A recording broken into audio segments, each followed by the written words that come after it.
बिस्मिल्लाहिर्रहमानिर्रहीम। अस्सलाम वालेकुम students.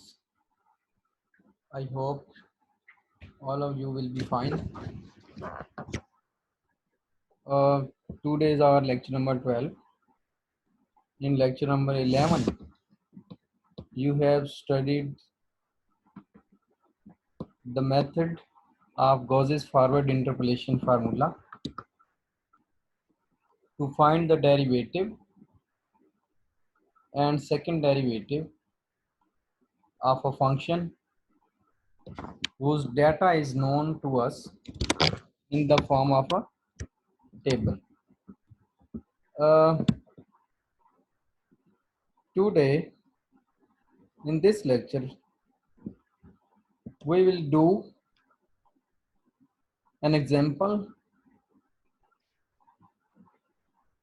to find the derivative and second derivative of a function by using Gauss's forward interpolation formula. तो ये formula already आप लोगों ने पिछले लेक्चर में पढ़ लिया है। इसके डेरिवेटिव के जो फार्मूले थे वो भी हमने वहाँ पे स्टडी कर लिए थे। तो आज उन्हीं फार्मूलों को हम यूज़ करेंगे इस एग्जाम्पल के अंदर। So now we move to the example. Find y prime at 20 and y double prime at 20 using Gauss's forward interpolation formula from the given data. So what is data?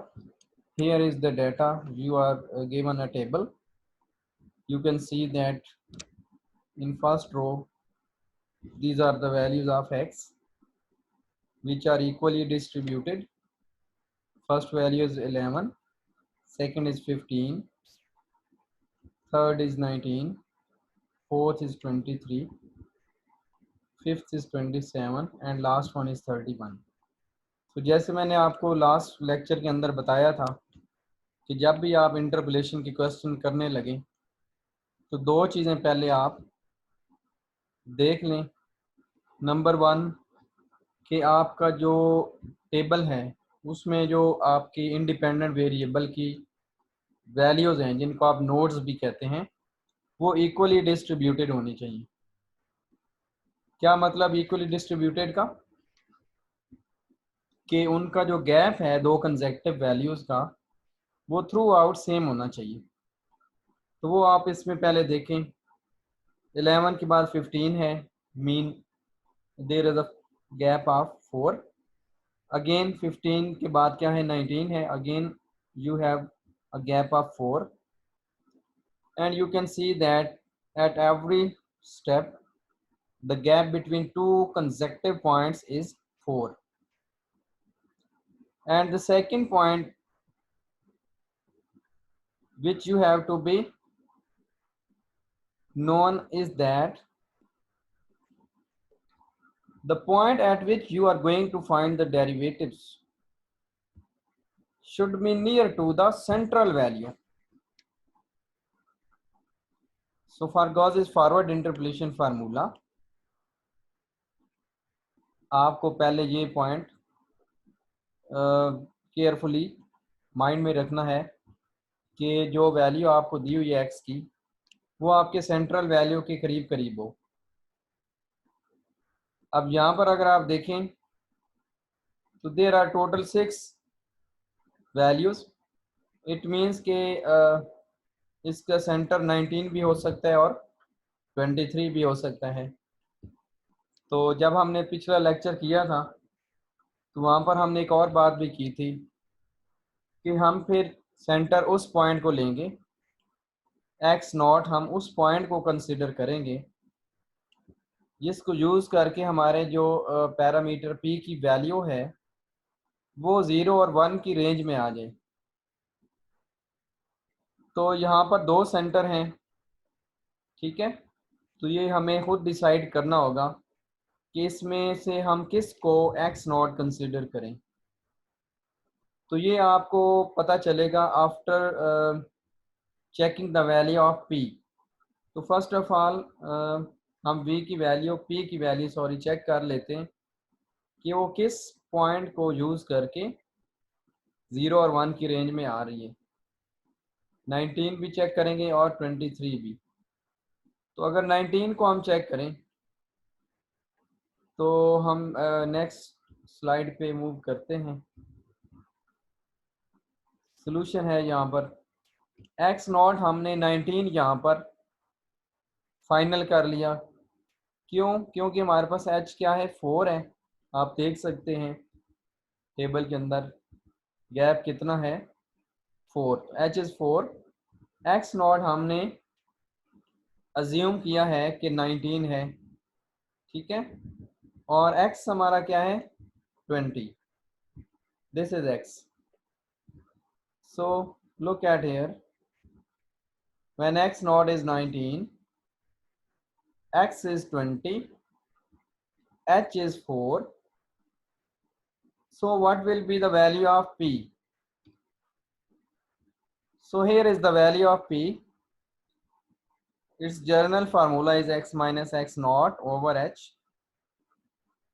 After using the value of x, which is 20, value of x naught, which is 19, and value of h, which is 4, you get the final value of p, and that is 0.25. So this p is lying in the range for which we were searching.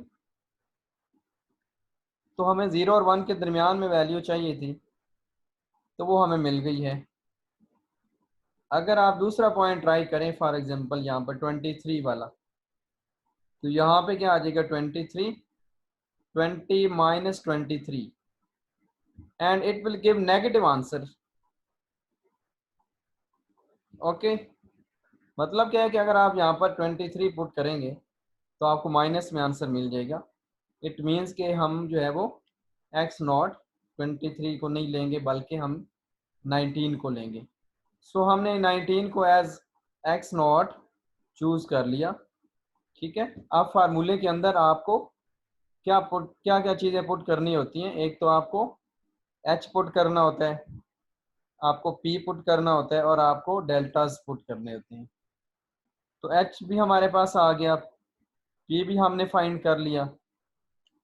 अब रह गया deltas, तो वो आपको पता है, उसके लिए आपको पहले टेबल बनाना पड़ेगा फॉरवर्ड डिफरेंसेस का।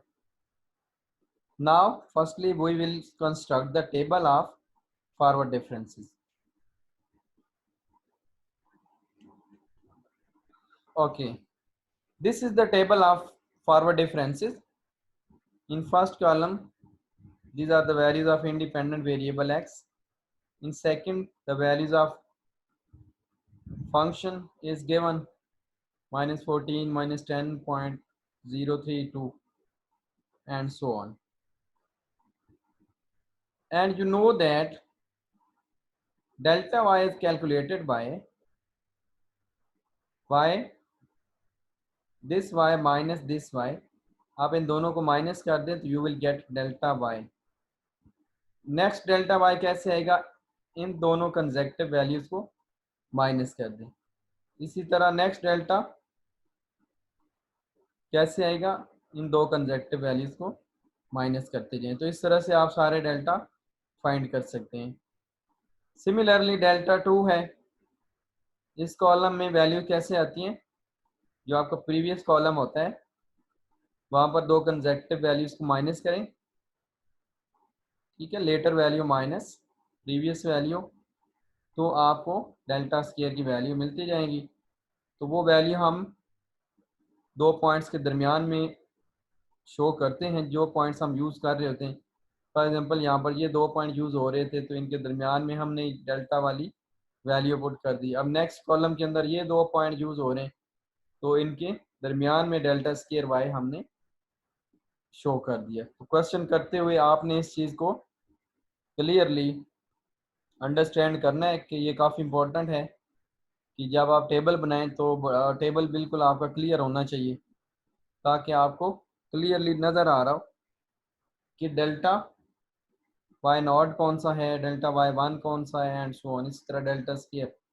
तो टेबल आपने बिल्कुल क्लियर बनाना है, ठीक है। अब हमने टेबल फॉर एग्जांपल बना लिया, इसको हमने कंप्लीट कर लिया। इसमें मैक्सिमम हम डेल्टा 5 तक ही जा सकते हैं, क्योंकि उसके बाद हमारे पास सेकंड वैल्यू नहीं है, सिर्फ एक वैल्यू है, तो यहाँ पर हम स्टॉप कर देंगे। अब जैसे कि हमने मेथड में ये चीज़ डिस्कस की थी कि जो आपका Newton's Gauss forward interpolation formula है, it uses odd differences below the central line and even differences on the central line. So first of all, we decide our central line, which depends upon x naught. As we have decided that x naught is 19, so the line in front of 19 will be the central line, which is highlighted here. तो ये वो values हैं green और red जो आपके फार्मूले के अंदर पुट होनी है, ठीक है। फार्मूले की तरतीब क्या थी, वो use odd differences through y naught below the central line. First y naught, then this. तो इस तरह से आप जो है वो वैल्यू यहाँ पे पिक करते हैं, यानी पहले वाई नॉट होता है, फिर उसके बाद ये वाली वैल्यू उठाते हैं, फिर ये वाली, फिर ये वाली, फिर ये वाली, फिर ये वाली। तो इस तरह से आप यहाँ पे एरो भी बना सकते हैं इसको अंडरस्टैंड करने के लिए। तो इससे क्या होता है कि अगर आपको मेथड फार्मूला फॉर एग्जांपल अगर आपने गलत भी लिख दिया है, डेल्टा के सबस्क्रिप्ट्स जो हैं वो अगर आपने बाय मिस्टेक उनके सबस्क्रिप्ट्स चेंज कर दिए हैं, लेकिन आपको ये स्ट्रेटजी जो है वो माइंड में है कि इस तरह से हम वैल्यू पुट करते हैं, वाई नॉट के बाद ये पुट होता है, फिर ये, फिर ये। तो अगर आपने डेल्टा वाई के साथ सबस्क्रिप्ट गलत भी लिखे होंगे तब भी आप वैल्यू सही से पुट कर सकते हैं, अगर आप ये स्कीम आपके माइंड में है। अब इसमें गौर करने वाली चीज़ ये है कि this is x naught, what is this, this is x minus one, this is x minus two. Okay, we are moving from zero to backward. तो ज़ीरो के बाद क्या आएगा, माइनस वन, फिर माइनस टू, और आगे क्या आएगा, ज़ीरो के बाद वन, तो ये क्या हो जाएगा एक्स वन, ये क्या हो जाएगा एक्स टू, और ये क्या होगा x three. Similarly y minus two ये होगा y minus one, y naught, y one, y two, y three. तो अब आपको पता है डेल्टा में फॉरवर्ड डेल्टा का टेबल है, उसके अंदर जो पहला डेल्टा होता है उसके साथ y के साथ कौन सा सबस्क्रिप्ट आता है, जो आपके इस y के साथ होता है। तो यहाँ पर हम कह रहे हैं इस y का सबस्क्रिप्ट है y माइनस टू, तो इट मीन्स के this is value of delta y minus two. तो बाकी इसी तरतीब से आप नीचे इंक्रीज करते जाएं, this is delta y minus 2, this is delta y minus 1, this is delta y naught, this is delta y1, and this is delta y2. Similarly in this column this will be delta square y minus 2, delta square y minus 1, delta square y naught, delta square y1। तो जितने भी delta हैं ये शुरू कहाँ से होंगे, हमेशा माइनस टू से, क्योंकि इस पे डिपेंड करता है कि y के साथ कौन सा सबस्क्रिप्ट आ रहा है, तो दैट इज माइनस टू। सो आपके हर कॉलम के अंदर पहला जो सबस्क्रिप्ट होगा वो माइनस टू होगा। तो ये क्या होगा एंड वाला delta five y minus two. Okay, हमने टेबल कंस्ट्रक्ट कर लिया। अब हम नेक्स्ट मूव करते हैं अपने फार्मूला की तरफ। तो फार्मूला क्या था हमारे पास फर्स्ट डेरिवेटिव के लिए, ये आपको ज़बानी याद होना चाहिए। Delta one over h delta Y naught plus delta square y minus one over two factorial 2p minus one plus delta cube Y minus one over three factorial 3p square minus one and so on. तो जहाँ तक हमारे पास table मौजूद है delta five तक, वहाँ तक हमने फार्मूला ओपन कर लिया है, अगली टर्म्स को हमने नेग्लेक्ट कर दिए। ठीक है, जितना आपको रिक्वायर्ड होगा टेबल को देख के आपको आइडिया हो जाएगा। उतनी टर्म्स आप यहाँ पर लिख लेंगे, बाकी आप इग्नोर कर सकते हैं। तो ये आपने फार्मूला लिख लिया फर्स्ट डेरिवेटिव के लिए। अब यहाँ पर हमें कितनी चीज़ों की ज़रूरत है आप देख सकते हैं। एक हमें एच की ज़रूरत है, बाकी डेल्टास की ज़रूरत है, और थर्ड वन इज़ पी। तो ये सारी चीज़ें हम ऊपर फाइंड कर चुके हैं। एच हमें पता है, एच इज़ 4, पी हमने फाइंड किया था 0.25। डेल्टा अब इस टेबल में से पीछे जो हमने बनाया था यहाँ पर आपने ये चीज़ देख ली थी।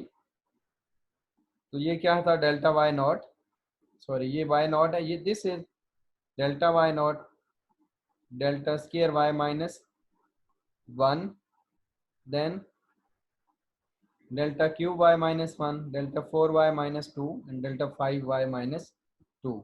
तो ये सारी वैल्यू आप नेक्स्ट जो फार्मूला है उसके अंदर पुट कर दें फ्रॉम डिफरेंस टेबल। ये सारी वैल्यूज हमने यहाँ पर दोबारा भी लिख दी।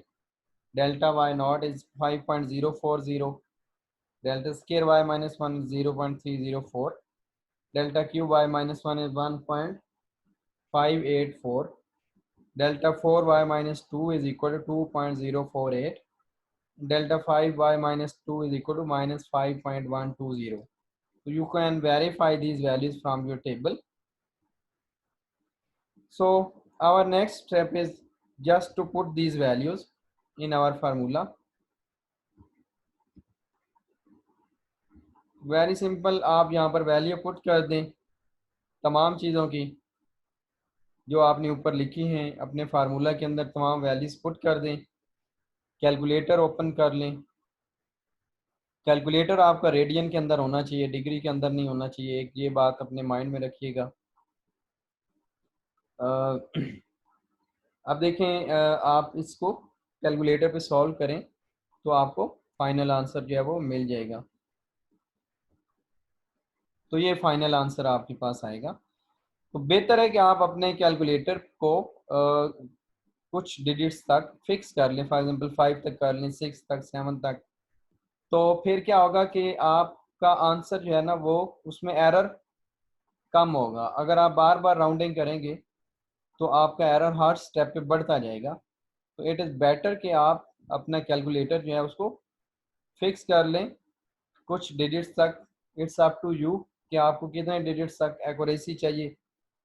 ठीक है, तो लेट्स सी हियर, यहाँ पर कितने डिजिट हैं, 3 3 6 और 3 9, 9 डिजिट्स तक यही समझे कि कैलकुलेटर आप फिक्स कर लें तो आपका ये आंसर आ जाएगा।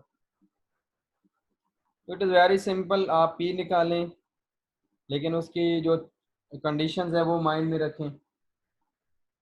फिर आप एच, आपको फार्मूला टेबल में से पता चल जाता है what is value of H. तो वाई नॉट वाई वन ये वैसे ही आपको दिए गए होते हैं।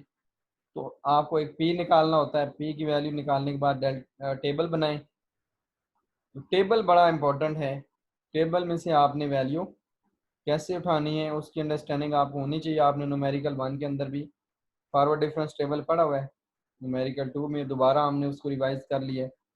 फॉरवर्ड डिफरेंस टेबल की क्या अरेंजमेंट होती है, उसकी तरतीब क्या होती है, ये सारा आपको पता है। तो this is the first derivative at x is equal to 20। Now we have to find the second derivative at x is equal to 20. So first we will write the formula for second derivative up to delta 5, because we have the values up to delta 5. So we will write the formula also up to delta 5. So here again you have to just put the values of h, delta square y minus 1, delta q y minus 1 and so on, and the parameter p. तो ये तमाम values हम पहले निकाल चुके हैं। Just यहाँ पर आपको एज इट इज़ पुट करनी होगी। पुट करने के बाद आप इसका आंसर जो है वो निकाल सकते हैं। तो आंसर क्या आना चाहिए आपका, 0.0403385417। तो ये आप लोगों ने वेरीफाई करना है कि क्या आपका ये आंसर आ रहा है या नहीं आ रहा। तो ये हमारा जो है वो लेक्चर था, लेक्चर नंबर 12। उम्मीद है आपको समझ आ गई होगी। अगर नहीं आई तो आप मुझसे पूछ सकते हैं, अपने को टीचर से पूछ सकते हैं, कंसल्ट कर सकते हैं। It is very simple, just कुछ चीज़ें आपको क्वेश्चन स्टार्ट करने से पहले केयरफुली चेक कर लेनी चाहिए। उसके बाद it is very simple, formula कोई एज सच इतना मुश्किल नहीं है, आप बड़ी आसानी से उसको अंडरस्टैंड कर सकते हैं और उसको कंटिन्यू कर सकते हैं। तो नेक्स्ट आप कुछ प्रॉब्लम्स हैं जो आप ट्राई करें फॉर योर प्रैक्टिस। ये 4 प्रॉब्लम मैंने दिए हुए हैं, तो इसमें से हर एक क्वेश्चन के अंदर आप देख सकते हैं जो आपका एक्स है वो आपके सेंट्रल वैल्यू के करीब करीब है। तो आई थिंक इस तमाम क्वेश्चंस के अंदर आपका जो सेंटर होगा वो बिल्कुल एग्जैक्ट जो मिडल वाली वैल्यू होगी, यानी एक्स नॉट, हम उसी को ही कंसिडर करेंगे। बाकी आप चेक कर लीजिएगा, क्योंकि आपने ये भी देखना होता है कि आपका जो पी है वो 0 और 1 की रेंज में आए। ठीक है, तो ये हमारा जो है वो लेक्चर था। गॉस फॉरवर्ड इंटरपोलेशन फार्मूला को हमने यूज़ किया to find the derivative and second derivative. Okay students, I hope you have understand. तो बाकी कोई इशू हो तो आप डिस्कस कर सकते हैं।